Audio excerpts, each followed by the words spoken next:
Here I am to say that you're my God. You're altogether lovely, altogether worthy, altogether wonderful to me.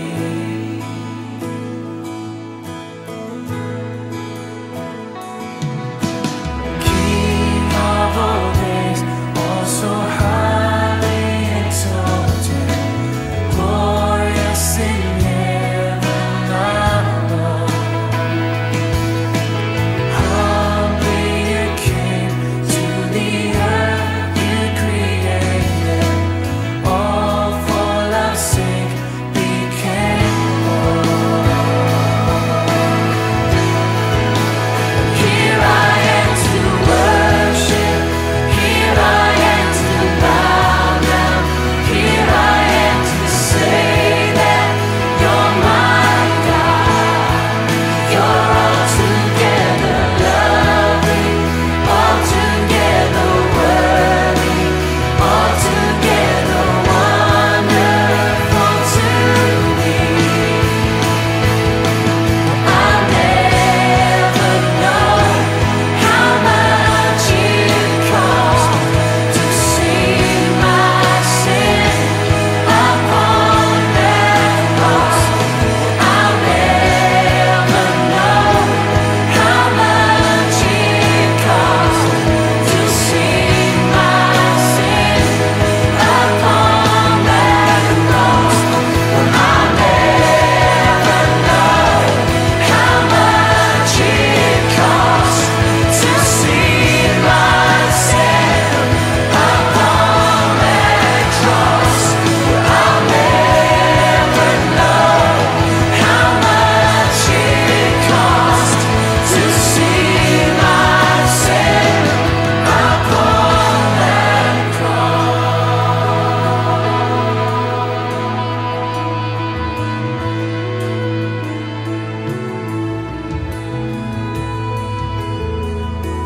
Call upon the name of the Lord and be saved.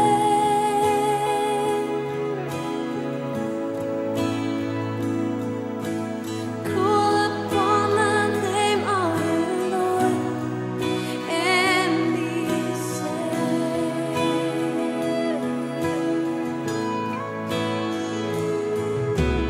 Call upon the name of the Lord and be saved.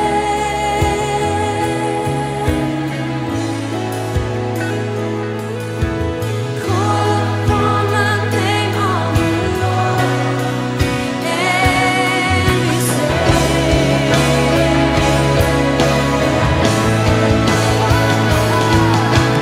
Call upon the name of the Lord and be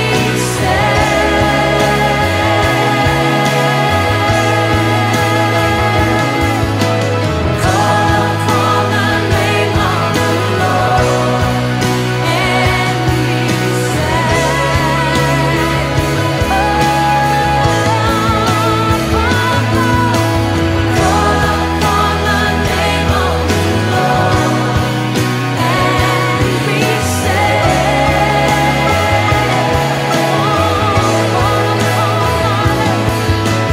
Call upon the name of the Lord and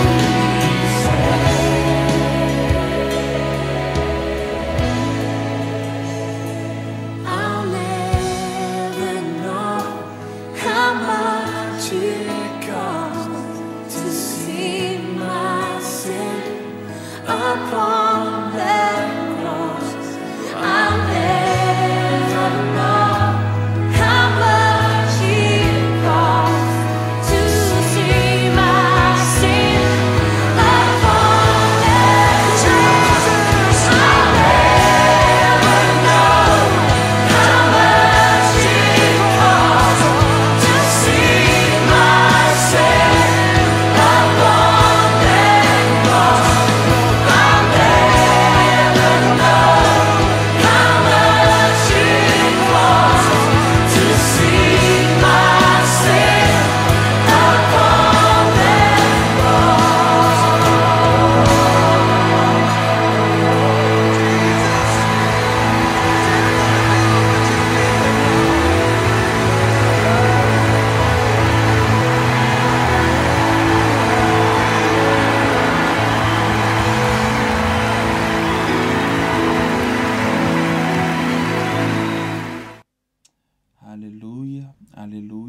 hallelujah.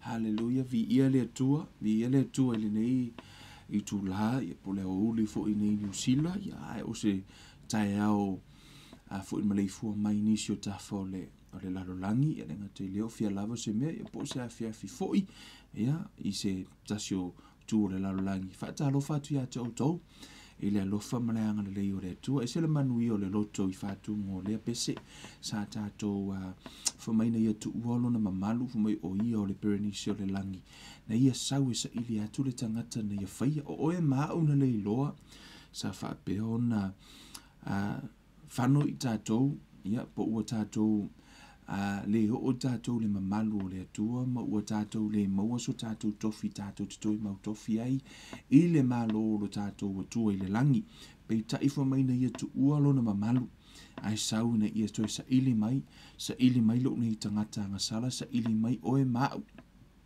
ina ia mawhai ona e maua le manui o le atua le manui o le tama wha manuianga ina ia mawhai ona tātou maua le ola e wha avavau ma manui o umo na saunia mo oe ma lea tātou te wha awhitai I le atua tau lava na ona e wha maua lalo ma e wala au whamaila ia ilona suafa ona lavia ia la ia mele whiangupa ia le atua o I latou umo e wala au ilona suafa e wha aola ina I latou a tātou wala au le suafo I Yesu Keriso matalia o ia e a vea mali I mawhaaola I ona tātou maua leo leola e whaavavau tātou tatalo I le nei tae au e le I aluloa le tātou prokalame si tia atu I le tātou sauninga foi I le nei tae au I lumo au le tātou atua le tua le mātou tamā mala au atu ia te oi le nei I tūla se e alofangia lo wanganga pa ia mau a ngelu tama se I whaapeo na ngalue ile nei fo I tūlata mai o mātou loto mo mātou mafofau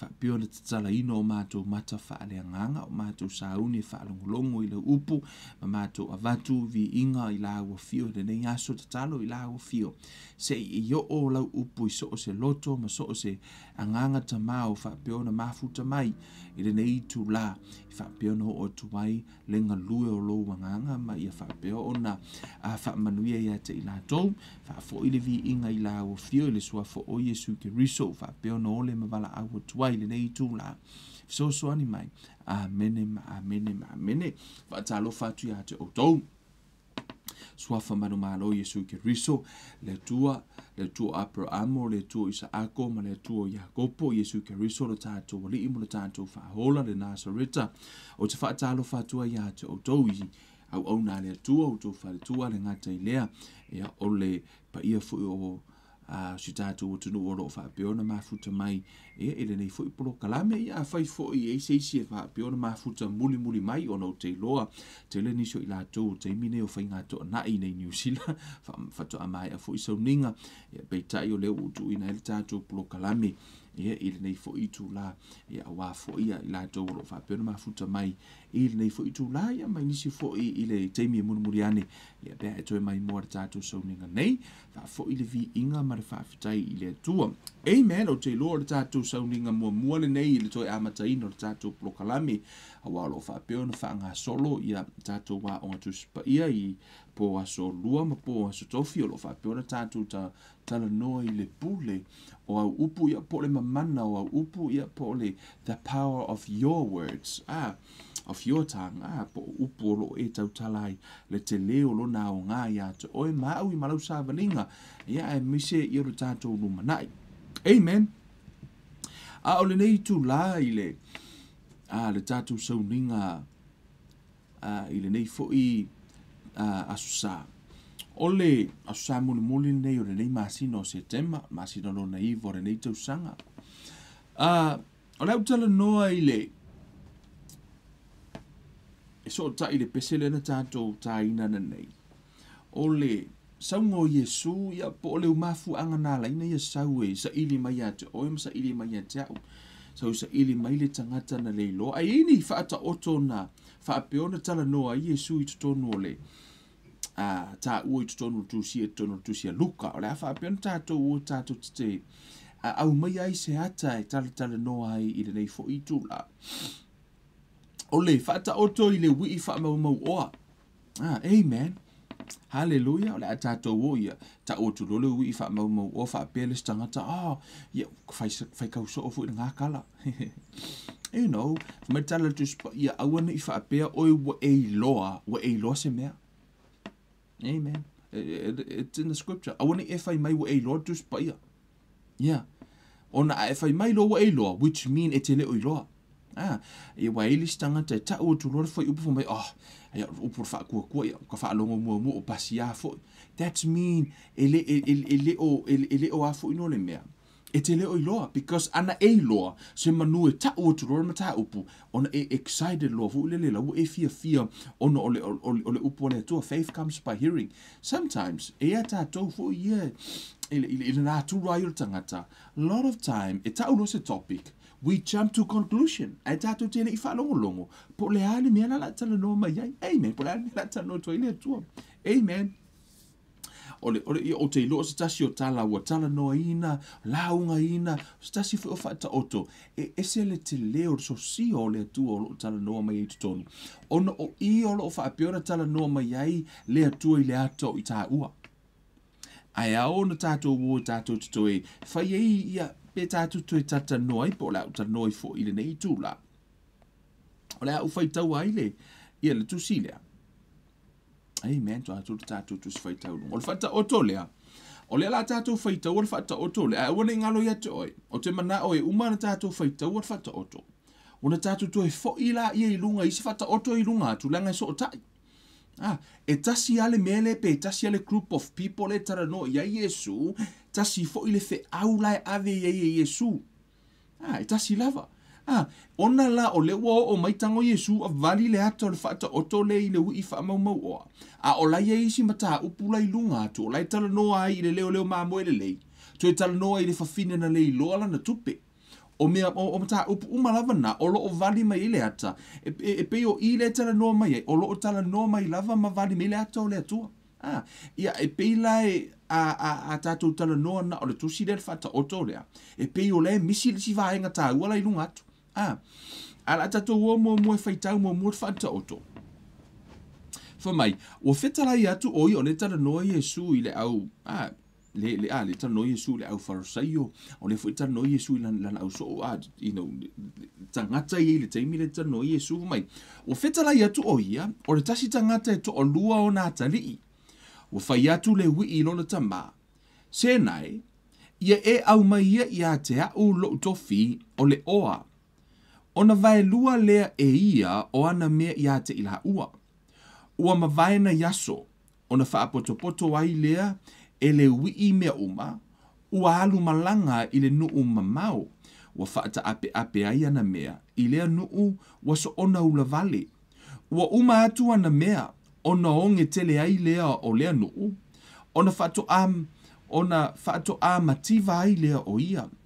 Ua alu ia ua nofo I le tasi tangata, o lea nuu, ua ia awina foi o ia I ona whanua e whawhanga ai pua. Ua tupu lona manao ia tingi mea aina e pua ia maa ona ai o ia. E lea I lava se tasi ua avane sina mea ia te ia. Ona ata mai ai lea o ia ua whapeane. E lea to atele ea o au nalo utama ua whaula I ala tau a reto ua totoe. A o te mate la ina. O le a utu lai maalu I lo utama, o te whai atu ia te ia. Lo utama ai, wa ouanga sala I le o I le langi a toa mauruma. Wa ou le toe au ngā o na tā ua o lo watali. Ia e a vea au ia pei o se tasi o au auna. O na tū lai lea o ia, wa halu I lona tama, wa I lo mamau atu foi o ia e lona tama, o na muti vale lea o lona alofa, ua momoe atu ia, ua fusi ia te ia, masongi atu ia te ia. A ua whai maile atali ia te ia, lo tamai.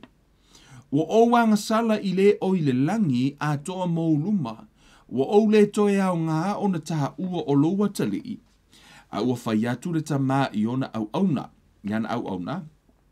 Au mai ia le ofu tapu vai, e au pito le lei, ma wha ofu ia te ia, Ma ia tuu se mama i lona lima, ma faa se e i ona vai.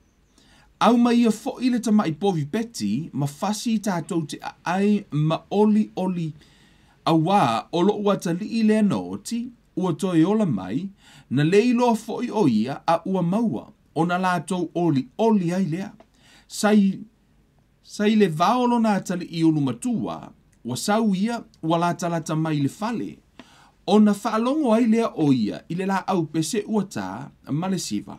Ua vala au atu ia i le tasi au auna, ua fesili atu, po o le ale winga o nei mea. Ua fai mai o ia ia teia. Ua saulo uso, ua fasi ai fo ia lo ta maa, le ta mai povi peti, ina ua toyo o mai o ia ola. O na ita hai lea o ia, e le mawhaia o na uru fale iai. O na alu atu wai leo lona ta maa i fafo, ua faa ole ia teia. O na tali mai ai lea o ia, ua faa pia mai i lona ta maa, faa uta. O tau sanga ua tele, ua au na ai ia te oe.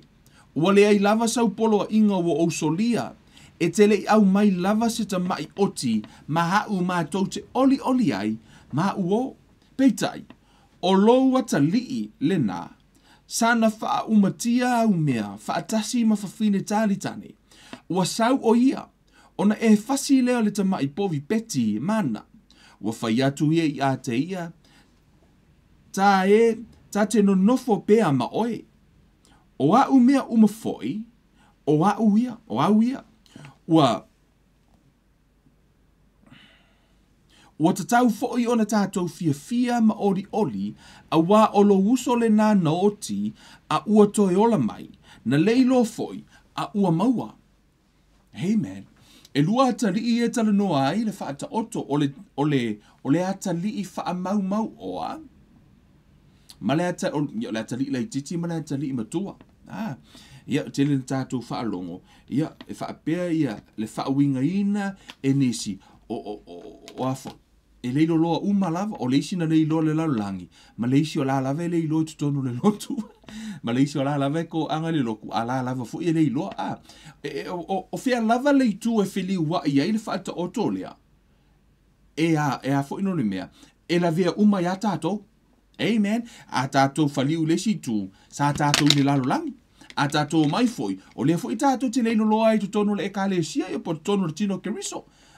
Le lava tātou te tutonu le tino keriso. Ai tātou te le oiloa manui o le atua e whaatatau ia te tātou. E le si la lava i tutonu o le ekalesia. Ai tātou te le o maua le manui o le whaamalolonga. It belongs to you. O le tele i maltala le tuspa i e te laulau mai fo i mea ai luma ia te au ie ita mai. O le tele i o mea laulau mai le atua i luma ia te oe.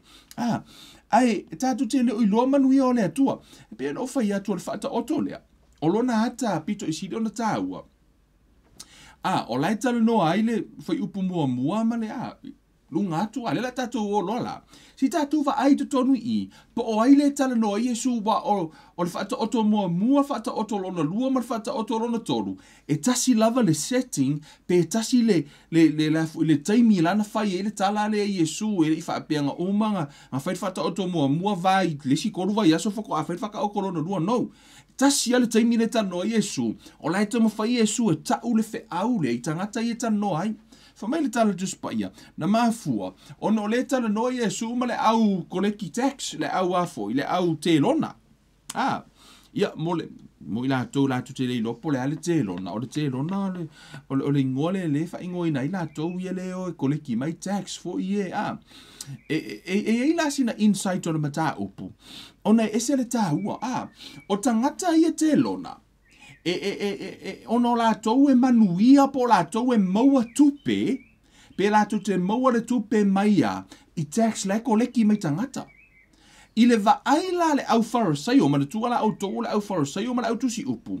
O la tou la e maua la tou tupe, o la e maua la tou tupe i taxi e, ma tua e lua ti, e le taxi, e le foi, e le taxi ave o iai foi. Tupe e ave a kaisala, le tano e foi tuspa ia, e i taxa le malo, e i foi la le taxa le, foi tutonu le tempo tax.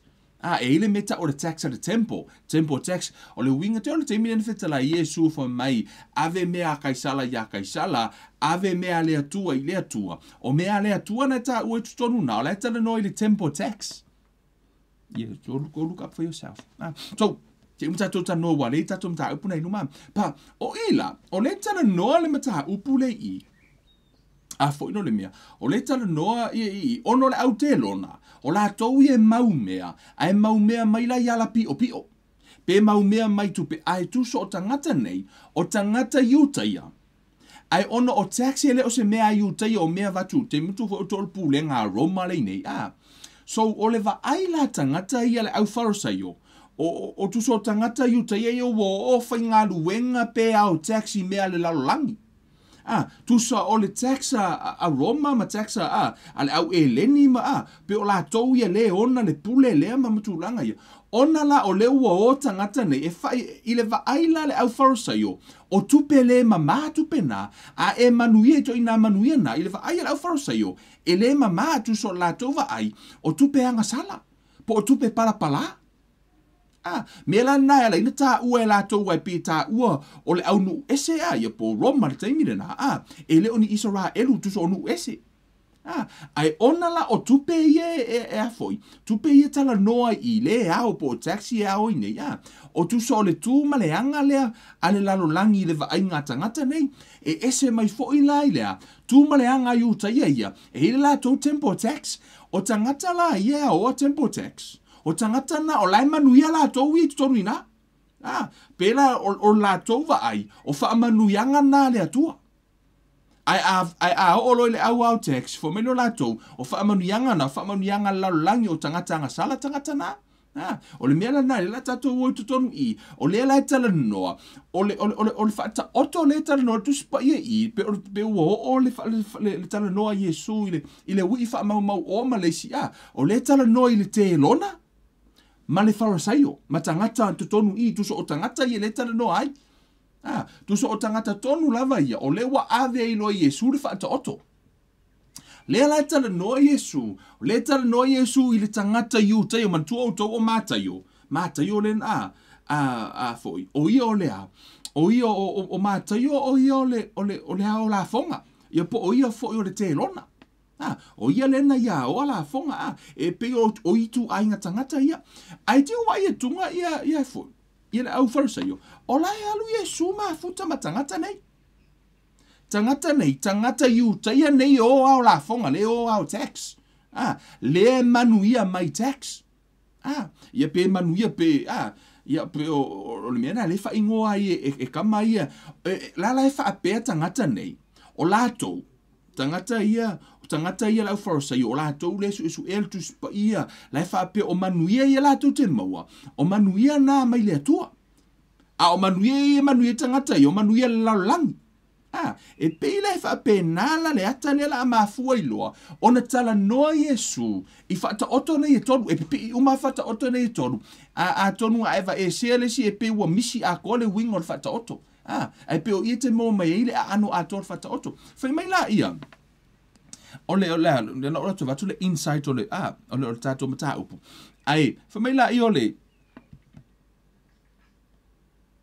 amen ti fai tau atu tato fata oto mo le la ta no Yesu o no wo atu lo for so like ai Yesu ma foi ma la te lona po la au la fonga ma la wang sala pi wifi ngola au yang sala mai wo feta la wo fa la talata ya te ia le au te lona uma mai anga sala e whaalongolongo ia te ia.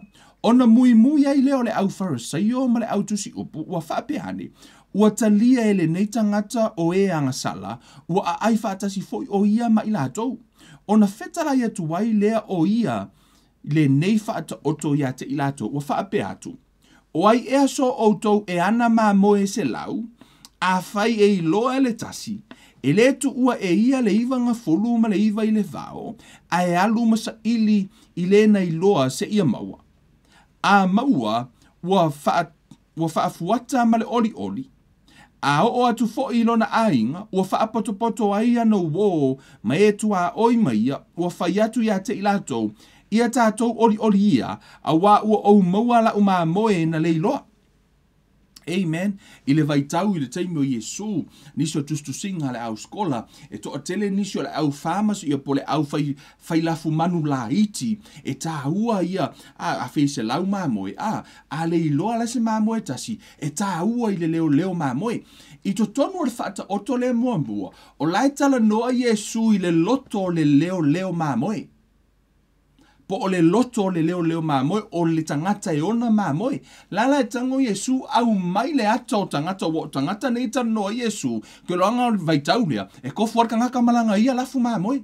O lailo le leia Iesu loto tangata nei. Le alo lofo tangata nei alato mamoe. E matua i alo lofo i alato mamoe. Ono o alafo o le lato tamao a inga lea. Matu langa taimi lea. O lea la ilo Iesu me Iesu. O ise auto. Ese lau mamoe, le iloa le mamoe tasi, e te le tu ua ea le iva o mamoe, a e alu su e mele mamoe tasi le. O lala e tala noa Iesu, i le leo mamoe le iaia, e nate tu ua le iva, a e alu su e mele tasi.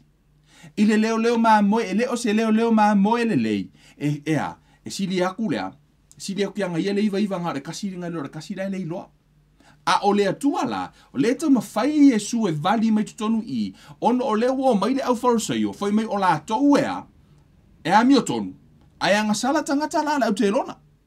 Sauno la Iesu, o le lai au mai Iesu le ata, o ia o wale leila, o au tau la le au te lona le iva, ai o le kasi lea le te lona, tangata anga sala. E pe o le ata na le tau o mai Iesu i le loto le leo mamoe le lei.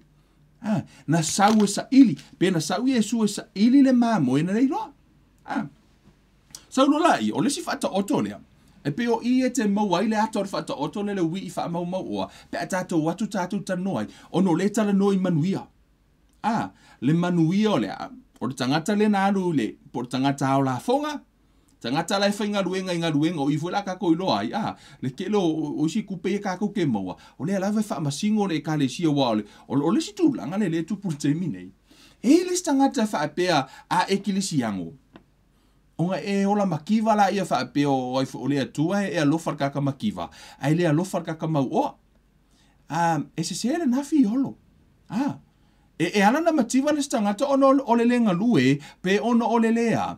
O no le feo le mele fe me tuspa ia. Ai le o se fina ngalo le atua ke makiwa. Yes.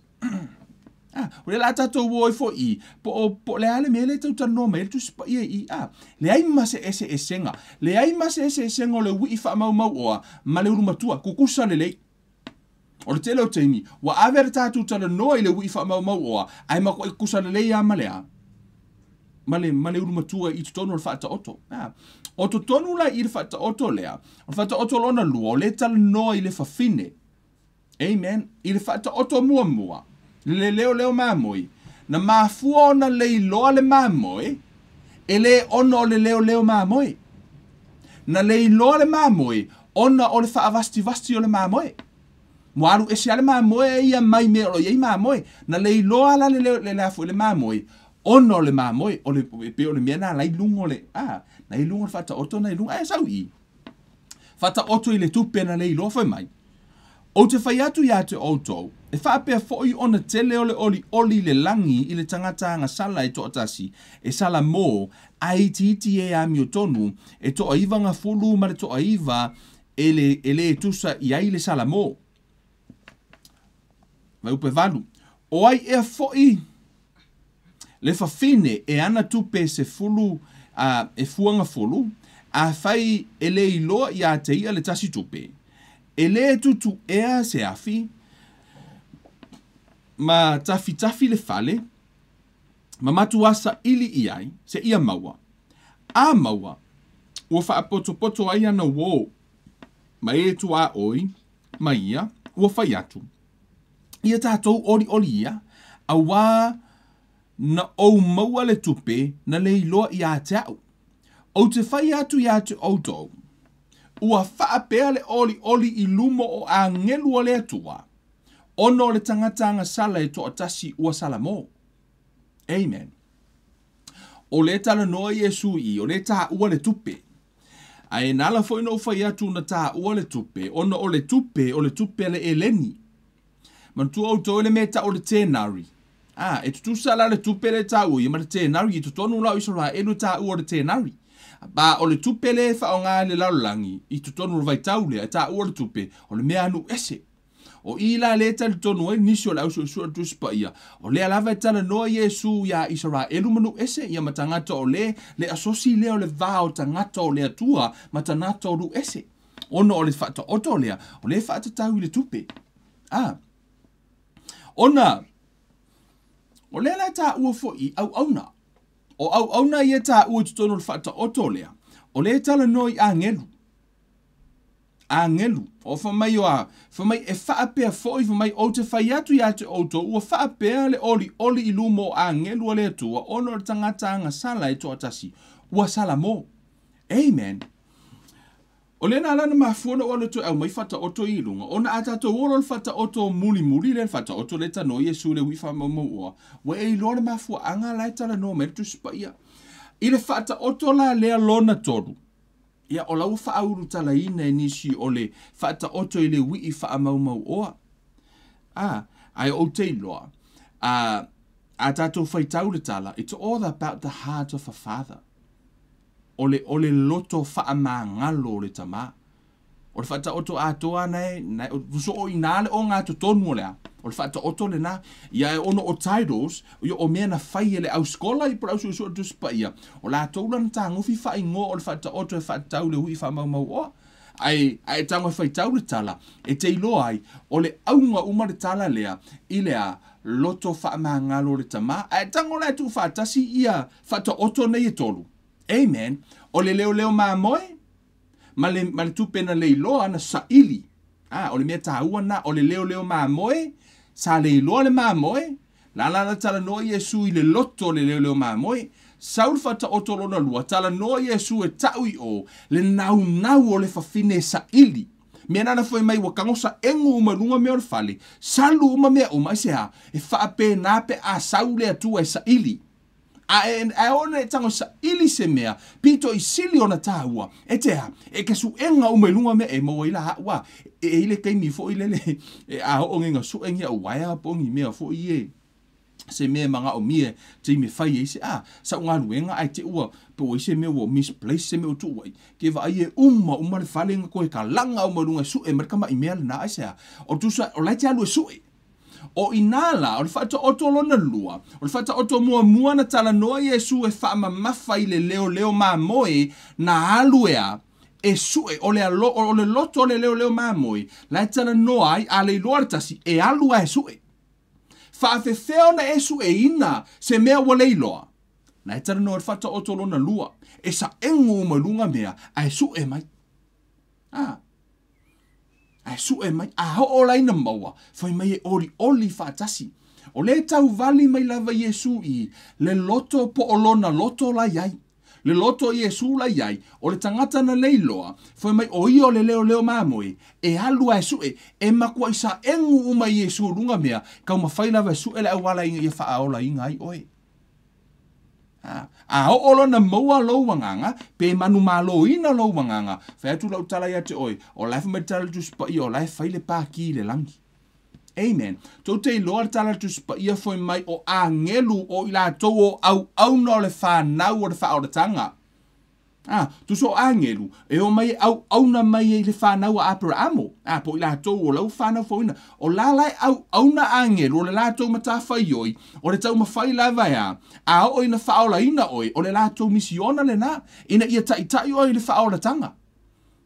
Mea la ngai ala inga e laku runga pasi ai ke e wakalango i fo le stangata ia te oi le whaoratanga. Pe ke ia wa scroll ai ke ia wa ai sea, o le telo taimi, o lai fisosoani o a ngelu lai la tau te fisosoani, ina ia tau mawhai lava e o atu le whaoratanga ia te oi, o la lava sa ili mai le atua ia te oi. O le misiona le na angelu, a o lai na manu malo pe maua lau wanganga. Ona oli la i o angelu o sea, ona foi o lau ua tau nuu le misiona na sauai. Sau e lavia ia oi. Amen. Atara noa la tu spa ia le fata oto le uta hatu tala noa i le fata oto le hui wha mau ua. O lai tala noa i le loto wha mangalo po o le teimi lena. Po le teimi lena lena tu la il tama. Ma sau e toi restore lo natali.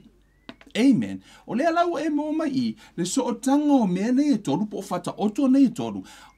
O le ala tātou tata no, le la whaka a makan kakakana ngora le fata oto lea a. Fata oto lea Yesu e fata tau le hui wha mamau oa. A lewa e loa le mafua anga lai sauai, o lai tala noi lea, o lai tamu whai Yesu e vari le aua. I le au tangata ia, le au iutaia, le au farisaio, ma le au tusi upu, fata si e martelona. Le au au la fonga, o tangata uma ia, o tangata manuia uma. O le isi o lai manuia, lai wha apea self-righteous, lai wha apea la tau ia, o lai la tau te ami o tonu po, lai la tau te manuia. E se male tangata, o le uru matua la, I to tonu le tala lea, e pe o lai tala no, o lai wha atusa I lea, au farasai o ma au tusi upu. E pe o le au, o le uru matua na, le tala no le tusi paia. O le farasai o ma au tusi upu. Ai o le wii, o lai tala no I le te lona. Ona foi o tangata iu tai o lau whai ngā ruenga I oi, lau o mai hau tax. Tu sala o tangata o lea tua, ai ese ngā ruenga lai ngā lulu e ai, I le va ai la tangata nei, o tangata o lai manuia, a lai manuia mai meo le lau langi. O ina aloa la le tatu tue mai fata o tolo na tolu. Ma tatu mo mai lo le winga le tano tuspa I, o le tala no I manuia ia. Amen. Tu sala, fai tangolo la yo Yesu la kako fai kaua la tala. Isi fai pole asa uia whaalongo, pe ua e tau maua le. Pe ua e maua la le insight o le a, pe ua e maua le malamlama anga. Le la weiloa, o le kala ngoi le te lona, o le tangata o la fonga, o la e manuia ono o la fonga, a tangata le o au. Ese mai foila, I tangata nei le manuia, o tangata manuia umalava, o le to tonu o I, ai la to te le o ilo manuia mantua la o ko le au a. Ele o maua fo I a tangata I lau farasai o male au e la to te le o maua fo I manuia o le atua. Le la tato e whaitau, I keep in the back of your mind, I le tala le no whai atu, o le te lona po le au la fonga, o le tala no Yesu I e pe o I le vali mai ai le ata o le ui wha mau oa. O le tangata o le tali o le atua, ua manuia, a lai wha o ngai le laulangi. Matangata o le matangata o matua le I, le la tatu to e whaitau o la whata oto, ma e mawhauwhaurua, po ua a matalorana e malamalama I le la whatu langa ni. Matatu o mai rusi whi au tā uolo I tonu wha mai la ia, ua whetala I atu o ia, o le tasi tangata e to o lua o nā tali, le alawa e ave Yesu whata oto le, I le taimi lawa e tasi, o lai whaalongo me tangata, o male a, o mana aver fata o te fatau I le wii a foi. I le leo mamoe, tala noa lo I whawhine sa le iloa. Malona sa ilia ia maua, le tā ua sa ili. Sa ulo I, whamai no la ia, o whetala ia tu foi o ia, o le tasi tangata, e to o lua o nā tali. O ai a tali ia, o le wii wha o le wii, ma le urumatua, o ai le whaatusa iai, whaatusa I le te lona, ma le wharasaio. Tangata manuia nei, lai tala noa ai mata upu nei. Whamai la ia, ua whai atu le wii lona tamaa, Senai, ia e au mai ia te au lo tofi o le oa, o na vai lua le e ia o ana mea ia te ila ua. Ua mawai na yaso, o na whaapotopoto ai lea e le wii mea uma, ua alu malanga I le nuu mamao, ua whaata ape ai ana mea I le nuu, ua so ona ula vale. Ua uma atu ana mea, o noonge tele ai lea o le nuu, o na whaato a mativa ai lea o ia. Amen. Ua alu ia, ua nofo I le tasi tangata o lea nuu, ua ia awina foi o ia I ona whanua e whawhanga ai pua. Ua tupu lona manao ia tingi mea e aina e pua e maa ona ai o ia. E le ai lava se tasi, ua avane sina mea ia te ia.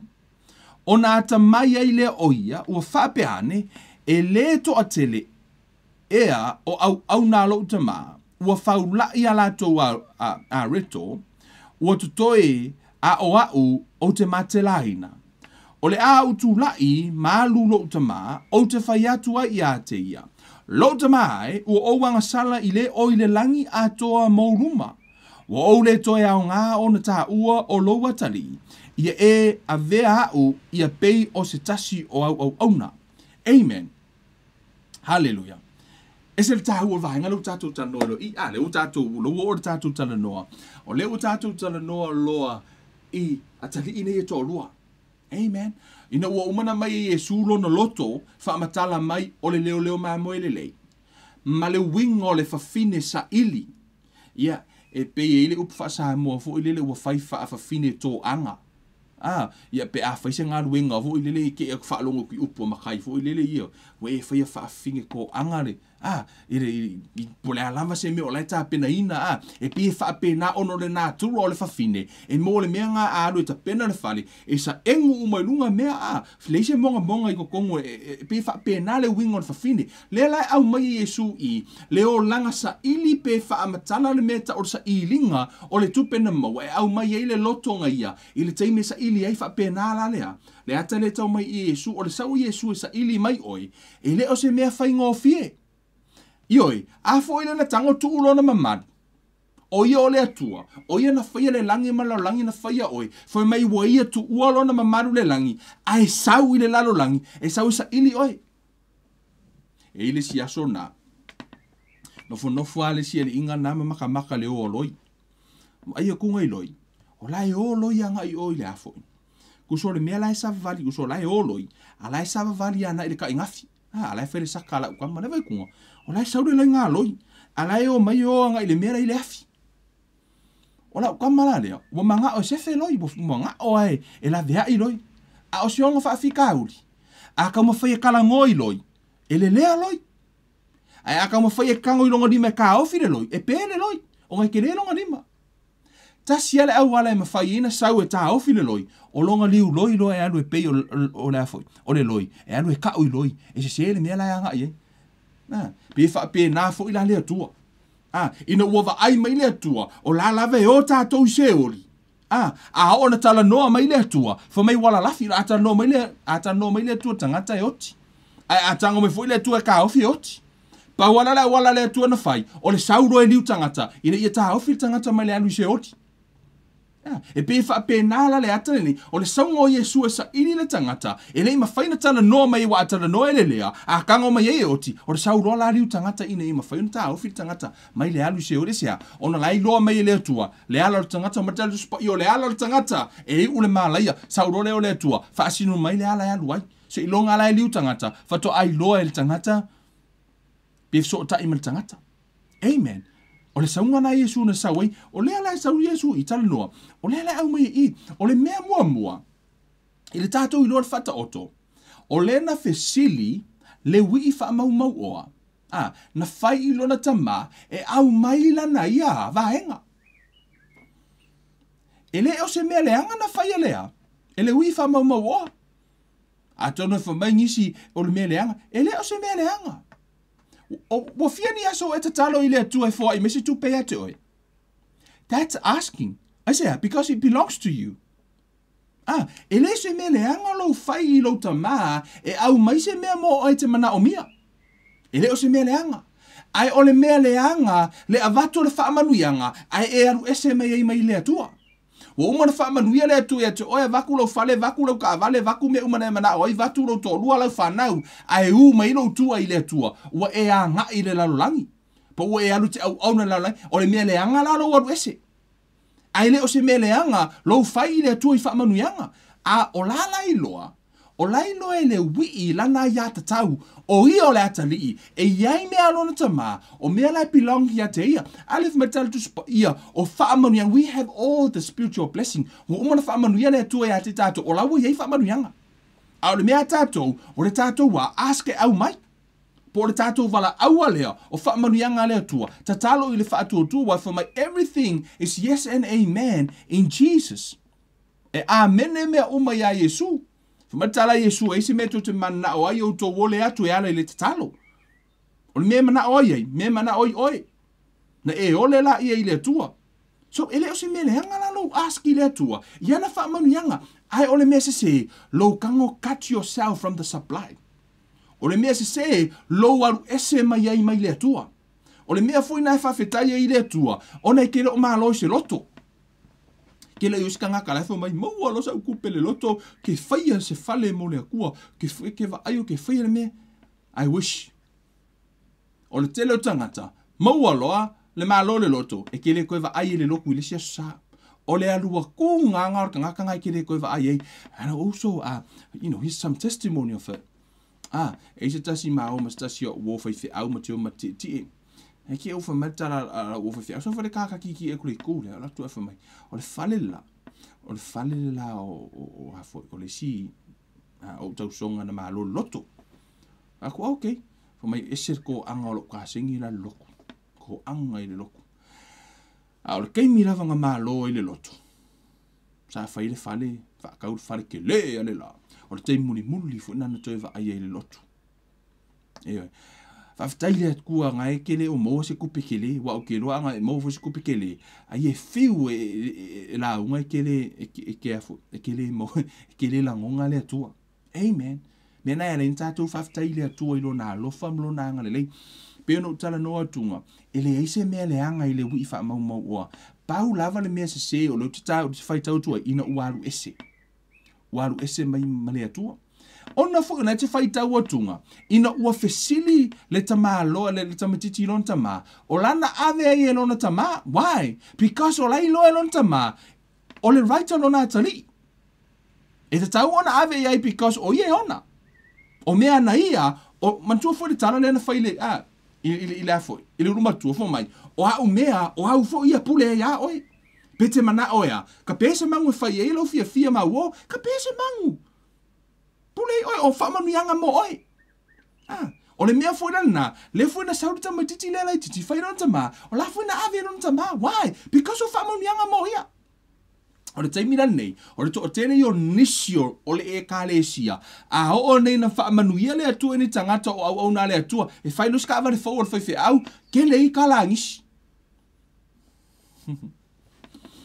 afe o fa manu ia le atu si la fai fe au no e ini si a fu no le me e pe mana o matitiva fo mai amativa ona lo fa le yo le atu a wona i pe tato fo o le wi ia o le urumatua na tatu se fai tau tuai wo uma na yai fa manu yanga o la wo uma na fa manu ya o le to atel e lo tatu no e ofo ya tia tato uma e la via uma ka ko le urumakua tato wielo le o le loku e o ma tato fei tai tanga to le langi le mangu o ka ka le langi ai ka ko kelea ka ko keleva ai tato ya tato ile mele tonu i o la wo yai manu ye tonu le mele tato te yai ai tato te le oa ai tato te le o afo i tato te le o maua pe tato te le o enjoyina fa manu yanga le atua mo tato e ala ilana e ala i tupe e ala i fa manu yanga o so se fa manu yanga la vale atua mea uma lava o le malo longo o le tino o le mafau fau amen fa manu yanga i le atua wo uma ona tu ina mai mo i tato ai tato te le o maua I say, you have not because you ask not. Ma fua ona ele maua. Ona e tele o tatalo, tu sai molona fina ngalo. Amen. Ai pe no fa yatu. Ele o yaise mea wakatelea, ele wi le supply. Walu ese mai o. Ina walu ile papua, le ta o tonu i mana tuafu o to i a Israel uma. Ole lo walu le papua, ole vahenga piko isi le alenga mawalalu. Banga piko si lava lenga mawalalo. E ofo i leonge le ta ua tonu i. O leonge ina ua onge e wai e peo le o le telo taimi. E le faa moe moe le tangata o le atua i le manui o le atunu ula e nofo ai. Awana e faa pea e ngofo i ngiusila o le mangui o ngiusila ke mangui ai. No. Pete no fo i Samoa, e le fa moe le manui o tangata o le atua o ngawha peo o le manui o Samoa. Peke ngofo i Amerika. O fea lava, e le fa moe lo manuia. No, e fa moe le lalo langi ma le malo nga ke ngofo i le manui o tangata o le atua. Amen. A e manguia, e ke manguia.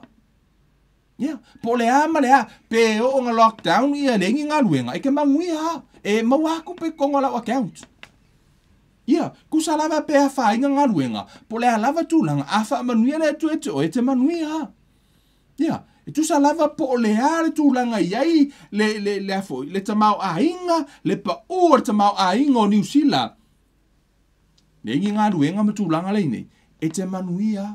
Asia, ono wha manuia le tua ia te oi. Yeah.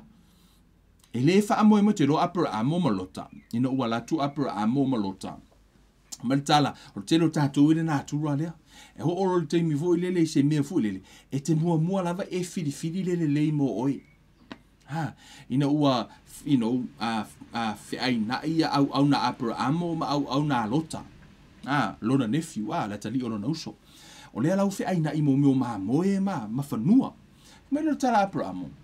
Sau, lea la atu ia te oi fili oi. Po o fea le lau whanua e te alu te ngalue ai. Pe te alu te ngalue I lunga o le maunga. Ile mea mapo e pue ma mea lao fu mea lai ile lei vo ile.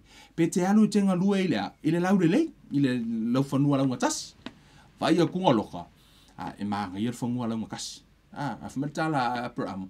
E fili ile maunga maritula, ia ngo wadre lau ngakasi, e fili lau ngakasi o ke alu le maunga. Asia, o lai lo Abraham, o le maunga, ele whainga o whianga ngalua I sisi. Ele whainga o whia, ma ele o lai whaingi me lunga tu, ako ko vai maunga o isala eru. Ko vai ko ngā maunga lai ke vai o le tūrai o, e mo papa ma meo. Ele se mera le maunga sa mo o maunga sa mo, e ma ko ilang mea maka mai a. Ai whamatan whiwhiring Abraham, ai fi alu lai lunga le maunga, o alu lai lunga kasi, ai alu lunga kasi o ke alu lunga le maunga. Mai la I o whiwhiring a lota, wa ai lota, ele leile lunga tasi to e whainga o whie. Manguia I ngā loka, ka olo loka whiwhiri. Ai whamai siri akuma manguia me ngā lohi Abraham. Te loa. Ele wha moe le manuia o lo lau whanua ile afo, le leo au kalo, ile le leo le minge rale ngai la lore. Po le a lava le afo, le tūlanga o whamai susu kalo I o ile ko whanua. E susu ma kalo le ko next door mai si awhai whamanuia le tu ke oi, ngā o kalo mapo ai mo I ko kongo lau maumanga. Yeah, o sea, whamanuia le tu oi, ele whamoe le leo au kalo, ile manuia o lau whanua, e whamoe le manuia o le lau whanua, ile manuia o limo le atali o le atua. Po o limo o tangata o le atua, e whamoe la manuia o tangata. O ina whamanuia le atua ia toi, whamatala tu sapa I o le mea kango o lima manuia. Ia le Iosefa, markala kusapa ia o mea kango o lima manuia sea, whamisa ia te ia le atua, aia ke oe le atua, le a lava le mea ke whaia manuia. E manguia. Ioi. So se meke ko inga ola. True story lava. Tulo. O laku le sia so na uwhainga. Te mina lau tei Samoa. Alu le sia singa le ofiso whato anga. Le tuwhainga luenga nai le TV. Na mato wola e asi mo meo. O hafo ino mea. Mo meo ofiso whato anga. E le au na le atua. To tele niso whaife au. Sa la tuto ina la mo meo whala au aina. A wata alonga o le South Pacific Games le lua afe ma le ono, o lua afe ma le fitu. Lea na matua, matua la ofisa whato anga ina wa ave mo meo whatu la au e ave toto la, o ka pisi, o talo, na matua wola e ave matua se singa le mitau. Tino le mole la au, fo le nei o le, fo ino le mea, mo meo whala au aina na, mo ngalo e au le ingoa le whala au aina. Se isi keimi ka uaku, ai le ola I Samoa. Se uma ele aso ke ka ua kwa ia ele ola I Samoa le lo mafau le ngore ele ola I Samoa ai ma te tunga nei fefo ya le sa koko ai le si fe au fua ke va ai ua kele mo meo o koko le fe au mo meo pepa o me la fiu ska nga kai koko la fiu ko le ola koko le fe au mo ke ko nga la fua la ola mai ola mai ia foi o ma to atu nei la ta fai le mato news item vai te mina o whainga luenga le tūlanga le. Ale tala le whai whiau. Whamata o rango piki a mea tala whiau. Ele wha le manuia o le lau whanua. Ile a fo. Ele wha na ia le manuia o le lau whanua. Mai wha le lau whanua le manuia o ia. Whia lava le meke sa vali e manuia. Pea hau ina wha manuia le tua ia te oi. O le wii wha mau oa. Pau lava le mea na se waru ese ma le tua. O mea ia. Amen. O I tu tonu I le afo. Il tato fai upurua se fulu e se lo fi fai tafo mai. Ona tu la I lea o ia. Ua halu ilona tama. Ua iloa mama o atu fo o ia ilona tama. Ona muti vale lea o lona alofa. Ua momo e atu ia. Ua fusi ia te ia. Masongi atu ia te ia. Wa iai se aso wa ese se e ilo tama I le tino e alu ai koe fo I kunga e kamo e melo ka mafusi oi. Wa isi kei mio kupo ngā meke oi. Ai longa. A tonu sa whaalonga kāri koe inga, alu lola ia, fo ia kunga. Le ka mo melo ka mafusi oi. O ke loa pe ke o koe whaliu maro koe inga, koe wha mo alo mo. Ia pe koe whaliu mo koe inga fo mai, tu se mo ilo loto wha mangalo. Le mo le reaction ne mo tono tu sila. Le reaction al tamalea, fo mai wa muti vale lo nalo, fo o le ata lea, o le au mai le ata o le atua. I le tangata e toe fo iatu. Fo mai wa tu ilunga, wa tamoe. Tamoe atu. O lea la e pi e ofo i ai fo. I le au so. I le whaamatala inga i Yesu o le tala lea ma le au wharasaio. E le ei ma se si o i la kou e mowar ko inga kamale. O le au mai Yesu, le ata o le tamale lei. Po le tamale, o le ata le o le atua le whaamatala Yesu i fumela ia.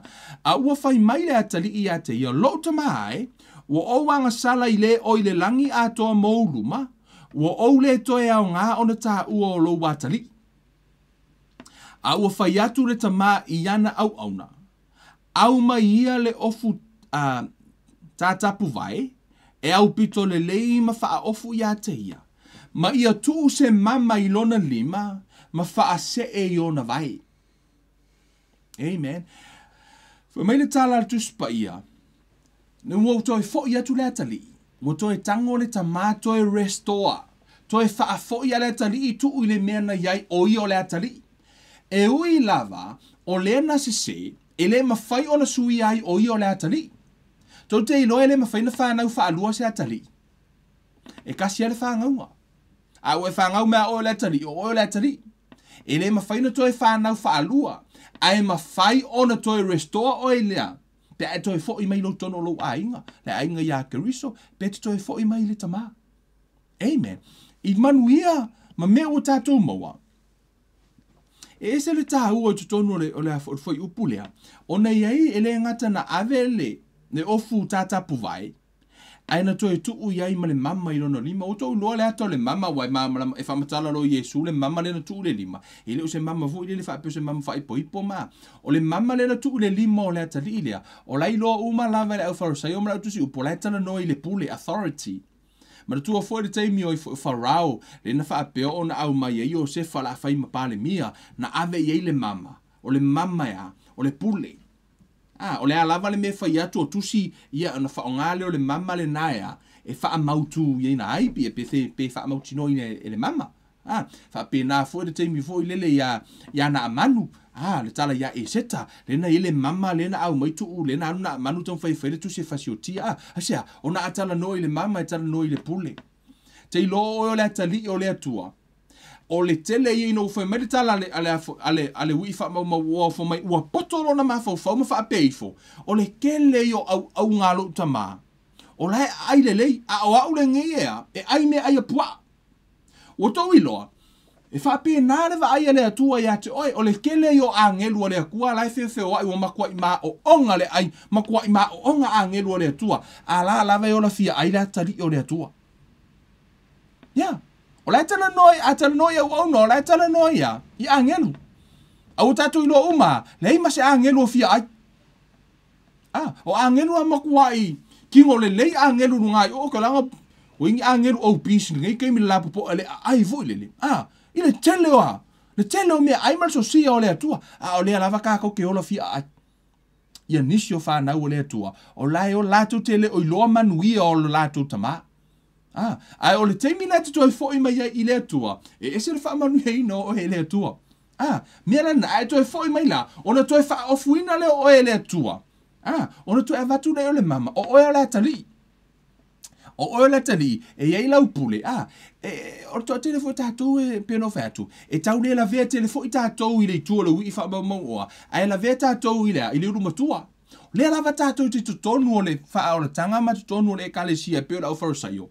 Tātou te iloa, ai tātou te leo iloa manuia o le atua, wa kele ngā kako whai upu i ka ngaka o laua manguia. Ma tele ia tātou tala i tangata o laua manuia, ai ngano ia kako, hey, those blessings belongs to us. O whaamanuianga la le atua, e whaatatau ia te tātou, o whaamanuianga le atua. Amen. O whaamanuianga le atua, wa uma o na whaamanuia mai le atua ia te tātou. O mea e patino ia te tātou. Aua ne i o tātou, peo le ui wha mau oa. Au fo ini o tātou peo le matua.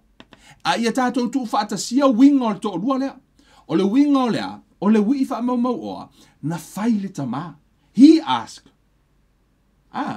Ma tātou spa i o tātou wole atu, na tātou maua mai lea, nala na maua manui o le atali, ina ua whai lon tamā. Pau lava le mea se, ina ua sauaru ese mo lon tamā. Ai ana wha pe no foi pei o le mele uma le supply. Ele uma wha manu yang o lai to tono le ainga bless. Ai au foi ni tātou pei o lea. Ole urumatua. A manu ia martanga to ono to mumu la ia. A lai na te leo iloa. O ia ona. O mea tātou man mea whamele tāla lea tua. O au mea. O au ia. A u fia ka pēsa u povi le enjoy mauo. Ka pē. Ka pēsa u povi. Tala na tamaa. Asia, awana e o tātou wola. Pēno whētu o uma o na whaamanuia mai lea tua. O le ke le o whaamanuia ngā lea tua. A pēno whētu o lena au mai se ata mai tonu i. O la e tala noa i le te lona o le manuia i le lalorangi. O la fu e tala noa i le a wharasai o tangata o le tonu i. An tātou wa aila ia. O le te lona. O na la sanga lue. O la fu i na alu. La na whainga luenga o la na whaamanuia i lea tua. Pau lava lona, o le siseo le menga whao ngai ele tupe le te lona. Lana whao ngai le laro langi. Ai o lai ele ngā lala lai to tonu. Mea nā lena le lona tala noa le tala tu spaia. Ma whaate tau i, o lai ele mea o lai mana o mia le te lona. Ai sea, ele o le manuia le laro langi, ele o le kele o kupe, fo i lai wha penisi. Nga o kupe. Nei, o la fo i ele mea lai misi. Mea le nā wala ina toi fo i me le te lona. Ma na o le te lona se i wha longo. O le teimi lava lana toi fo i mele telo na fa mele tala le tuspa i mele tala Yesu na turon ta mai lunga ta moi. Ai sea, ono lona atali. O le si fo ia atali i o le atua. Pa wale me sele i tuna whao ngai e te maua le wingo le tala na i le si whata oto na i tua ifo. A wha solo alau whaitau le whata oto na e fo i tala noa i le au na. Malana tangata na afo ole mau mea malana au na ua le tausia le leile o loa na ave i ai na eta no fata oto na so o fai upos fulu ono o na te mo o mai le ata e tasi ale pi ingo o fata oto umalama nei e pi e tasi alo na au ngala i tonu o na eta no umalama Yesu fata tau ilea ile tamau a inga ma fata manuianga o le lei o lo fata ngā ina o le fata manuianga ma le leanga o lo fata ngā ina umatala no ina so o to fata oto fo ilele ilea ya la salo malea na so o to fata oto ia fa solo tu mata upos fulu ono al watu fulu fitu na no fata oto so o to fo i malea mau o mala salo ile se o le fa nga ino lea ole o mala salo tangata mativa ma tangata le nei le tala no i fu la i oti le hialu se oti le sial fata apra amoa la is talking about the same thing o la tala no lava ile so ina lava yo fata oto o la lava tala no Yesu ilea fa manuianga o le tangata na le iloa ma tangata o lawa tangata na manuia se le fa nganga ma tangata fa manuia no fo i to tonu lea fa o le tanga I will family ono the tele your temi. No, let me share you something wrap up on it. Tele nisi na talo ile tua manga o ilo kaka ki kala kaka piango kaka family ile tua. Lawa kai como fa o afu. Fare kalapu ka solo wa esale me au na yai. A le kangi le kangi no mo le tua vatu le taleni. Ai esel tu langa lo fa nga yai. Fa mai nisi au ngai no le tele au ngai le tua. Ai ele o vi ile tua le kaka nga. No. Me o le whaonga ka lengi. Ia. O ina lo le whamatatu spa ia. O whiele me whaonga ai. Whaonga ai le lalo langi. Pe whaonga ai. Au e maua mai le atua. O whiela la alo e ave iai. Au ana i pe o le hui whamau maua. Na aski le atua e au mai. Ave e le atua. Ai se le me walu whaonga ai. Wha pe nā fo ila. Au ani o tātou pe o lea. O le hui whamau maua. O reito tono manuia. Ai le aski le atua e au mai. Nono winga, i o tātou maua le winga o le wifa mau o le aske au mai, a i a tātou maua le winga o le umatua lea, o le nofo i pea, ma au nai. Amen. Wha manuia le atua i a te o tou. Wha peona te tala i le atua o tou mata o aso sata i tasi. Ia, o le a wha peona o tata noi whata oto, o le ato so o la i se tātou whata oto i tua mai, i le whao ngā ina, o le tamao a inga. Po le tamao a inga e mai le tua wa o le tele i o mea nei tala sifata oto le tano mai ei. Le tano mai lo whaonga ino le oa. wa mawhai ona e whaongaina le oa e manuia ai. Mwhai fui ona e whaongaina le oa ma e oti ai. Na la tātou tanoa i le lava ia so le aso sa. Whaoaua tātou ploka lame i le aso lua ma le aso tofi tātou a onga tusipa ia. Ine e mawhai ona tātou i loa i le tele o manuia o le atua. Wa umona tu ina mai mo i tātou. Amen. Tātou talo le tuan mātou ta mavi ia la ua fio. Wha manuia ta mai i lau whanau mātou tatanoa ne fiafi. Whaasoa fo i lau upu ta mai manuia. Mo umana e au mai manuia.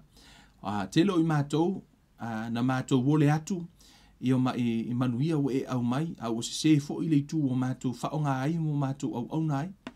Tele fo i mātou o lo i tonu o lau ngā ruenga mo mātou ngā rului o lau whanau. Ai mātou tele o le atu e tusa malofina ngalo i mea ua umona e saunia mo i mātou ma wha manuianga. Tama ngalue mailo wanganga fisosoani mai ate i mātou reneiva yaso, fe au mga ruenga, i eile pui ngā la ua fio, wha fo i le vi inga i la ua fio, mātou te vi ia oe tamai mea umawa e whaia e meise lousa ili mai. I ene i wha pio na la vea ia ma ia maua i mātou tangata ngasala, wha fo i le vi inga i la ua fio lo mātou tua, nei masi i ho i le whaavavau lava. Amene ma amene. Wha manuia le tua ia te o tou i le inga fo i neiva yaso i wha au mga ruenga o le awhia ngai e ma o tou. Talo i le tua i aturo tō soifua, ia, maso une yola i le aso lua, la tātou tō i wheiroa i fōi, le pōla aso lua, whatasima le pōla stofi, le lava tātou tatanoa inisio vahenga o le mamana o a tātou upu, ia, po o le pule ma le mana o lo i tutonu o tātou upu, e mawhai o nusuia, ia, le manuia po le malai o tātou o la, wha moe a tātou upu, ia lo tātou tatanoa i lava, e ese le tāua o le tātou tatanoa i le upu le tua, wha manuia le tua ia te o tau, i le neiva yaso, awane ngalo ia te o tau, awa wha manuia le tua ia te o tau, awa le suia, ia, le ala pe te tu ua fo e le lua maftanga ma le tua, ia wha peona e sa paia ma e wha mahalosi au ai ma e anga e rumalau sa valinga ma ia ina ia mawhai ona maua e oe le tini ma le aunga ma le wha moe ola o le tātou ali o Yesu Keriso mo na manuia wha peona saunia mo i tātou wha manuia le tua ia tātou toi whei loai i le lava yaso a saunei i le alofa maleanga le leo le tātou atua o le teimi nei, Kevin o Ruiva nei, alofa tele mo oe sa moa tātou toi whei loai wha soifua ia.